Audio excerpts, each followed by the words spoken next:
j'ai eu la chance de pouvoir le découvrir avant sa naissance, puisqu'il naît aujourd'hui même pour le marché de la poésie. J'ai voyagé en vélo. J'ai traversé un pont sur la Loire, très tôt le matin, parce que je me lève très tôt et en été c'est agréable à 5 h du matin de faire du vélo. Et j'étais donc seul sur ce pont et je me suis arrêté, j'étais littéralement scotché au milieu du pont parce que je voyais l'autre axe, l'est-ouest, le pont était nord-sud, il y avait est-ouest et j'étais éméanté dans un point précis parce que je regardais vers l'est, le soleil qui se lève, cette image, la Loire, etc.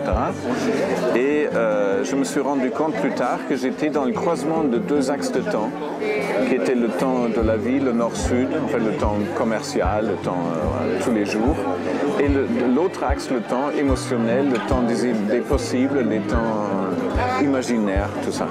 Donc j'étais là et je ne pouvais pas passer ce pont. Et donc à partir de là, j'ai conçu l'histoire de ce voyage qui se passe d'est en ouest et pas de nord au sud. Est-ce que ça a été un coup de cœur pour vous? Moi, je connaissais déjà la langue d'Andreas, puisque on se côtoie depuis plusieurs années dans différentes manifestations. Et puis, j'aime sa pratique de l'écriture française. Il manie la langue française avec beaucoup de goût et de perfection et de subtilité. La forme, pourquoi as-tu choisi le thème d'un poème épique? Dans un premier temps, je pense qu'il faut que je dise que c'est la forme qui m'a choisi. Et c'est assez étonnant par la forme, par le format du papier. J'écris à la main, j'écris dans des cahiers.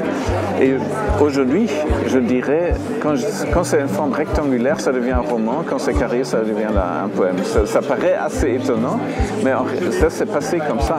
La forme carrée de la page sur laquelle j'écrivais avec mon stylo nécessitait une autre forme que la forme rectangulaire qui est plus proche d'un roman, de ce qu'on écrit quand on écrit dans un ordinateur. Là, j'étais complètement ailleurs, c'était dans un autre temps, dans un autre espace, et c'est donc imposé une forme très précise de poème, qui est le poème épique. Mais c'est venu par le corps, comme toute mon écriture, c'est l'écriture du corps, des émotions.